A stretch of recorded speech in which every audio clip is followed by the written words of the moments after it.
আসসালামু আলাইকুম। আজ আপনাদেরকে তেলে ভাজা বনরুটি তৈরি করে দেখাবো। নরম তুলতুলে এই বনরুটিটা বাচ্চাদের টিফিনে অথবা বিকেলের নাস্তায় বানিয়ে খেতে পারেন। অল্প উপকরণ দিয়ে এই বনরুটিটা বানানো যায়। আর চাইলে কিন্তু আপনারা এই বনরুটিটা একবার বানিয়ে 2 থেকে 3 দিনের মতো সংরক্ষণ করে খেতে পারবেন। দেখুন ভিতরটা কিন্তু অনেকটা সফট হয়েছে আর বানানোটাও কিন্তু খুবই সহজ। চলুন তবে দেখে নেওয়া যাক কীভাবে এই বনরুটিটা বানিয়ে নিলাম। প্রথমেই একটা বাটির মধ্যে উষ্ণ গরম পানি দিয়ে দিলাম 1/3 কাপ। 1 চা চামচ ইস্ট। এই পানির সাথে ইস্ট ভালো মতো একটু চামচ দিয়ে মিশিয়ে নিচ্ছি। অবশ্যই কিন্তু হালকা উষ্ণ গরম পানি হতে হবে, অতিরিক্ত গরম পানি দিতে যাবেন না। এবার আমি দিয়ে দিচ্ছি 1 কাপ পরিমাণ ময়দা। আপনারা চাইলে কিন্তু আটা দিয়েও বানাতে পারেন। দিয়ে দিলাম লবণ আর দিয়ে দিচ্ছি 1/2 টেবিল চামচ পরিমাণ গুঁড়া দুধ, 1 টেবিল চামচ চিনি। এখন এই সব উপকরণ একসাথে ভালো মতো মেখে নিব। আর এই ডোটা কিন্তু একটু নরম করেই মেখে নিতে হবে। আপনারা দেখেই হয়তো বুঝতে পেরেছেন। এই ডোটা কিন্তু একটু নরম করেই মেখে নিতে হবে। দিয়ে দিলাম 1.5 টেবিল চামচ পরিমাণ তেল। তেলটা দিয়ে আর একটু ভালো মতো মেখে নিচ্ছি। তো এখন কিন্তু মেখে নেওয়া হয়ে গেছে। আমি এবার এই ডোটা রেস্টে রেখে দিব প্রায় 30 মিনিটের জন্য। ঢাকনা দিয়ে ঢেকে রাখলাম। 30 মিনিট পরে ঢাকনাটা তুলে নিচ্ছি আর দেখুন ডোটা ফুলে কিন্তু ডবল হয়ে গেছে। এখন আর একটু ভালো মতো মেখে নিব যাতে করে নাস্তাটা পারফেক্ট হয়। মেখে নেওয়ার সময় আমি সামান্য পরিমাণ তেল দিয়ে দিব, প্রায় 1.5 চা চামচ পরিমাণ তেল দিয়ে দিলাম যাতে করে হাতের সাথে লেগে না আসে। এই তেলটা দিয়ে আবারও ভালো মতো মেখে নিব।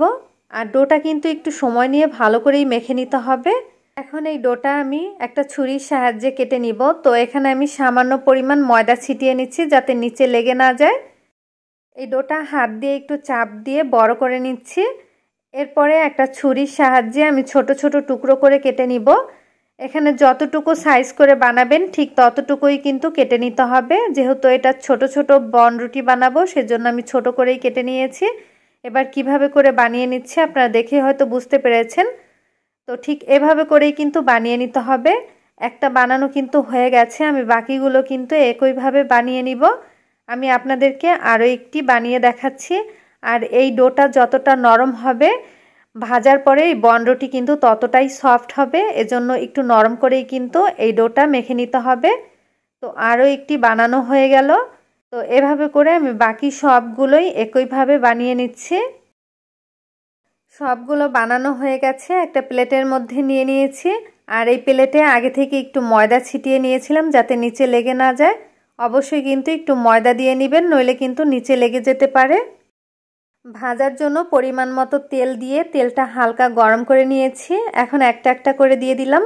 তেলটা কিন্তু অতিরিক্ত গরম করা যাবে না, তাহলে কিন্তু দেওয়া মাত্রই পুড়ে যাবে। এই বনরুটিটা কিন্তু একটু সময় নিয়ে ভাজতে হবে। চুলার আঁচটা একদম কমিয়ে দিয়ে তারপরে ভেজে নেবেন, তাহলে কিন্তু অনেকটা ফুলকো হবে আর ভেতরে অনেক সফট হবে। তো আমি সময় নিয়ে উল্টে পাল্টে ভেজে নিচ্ছি। এখন কিন্তু এই বনরুটিগুলো ভাজা হয়ে গেছে। কালারটা দেখেই হয়তো আপনারা বুঝতে পেরেছেন। এর থেকে বেশি ভাজবো না। আমি এবার তেল ঝরিয়ে তুলে নিচ্ছি। তেলটা খুব ভালো মতো ঝরিয়ে নিচ্ছি। একটা প্লেটে নিয়ে নিলাম 1.5 টেবিল চামচ পরিমাণ চিনি, 2 টেবিল চামচ পরিমাণ গুঁড়া দুধ। চিনি আর গুঁড়া দুধ ভালো মতো একটা চামচ দিয়ে মিশিয়ে নিচ্ছি। যখন মেশানো হয়ে যাবে তখন আগে থেকে ভেজে রাখা বনরুটিগুলো এই চিনি আর গুঁড়া দুধের মধ্যে কোটিং করে নিব। আর এই কোটিংটা করার কারণে এই বনরুটিটা খেতে কিন্তু অনেক বেশি মজার হবে। তো ঠিক এভাবে করে আমি কোটিংটা করে নিলাম। আরও একটি বনরুটি আপনাদেরকে কোটিং করে দেখাচ্ছি। ছোট বড় সবাই এই বনরুটিটা কিন্তু খুব বেশি পছন্দ করবে।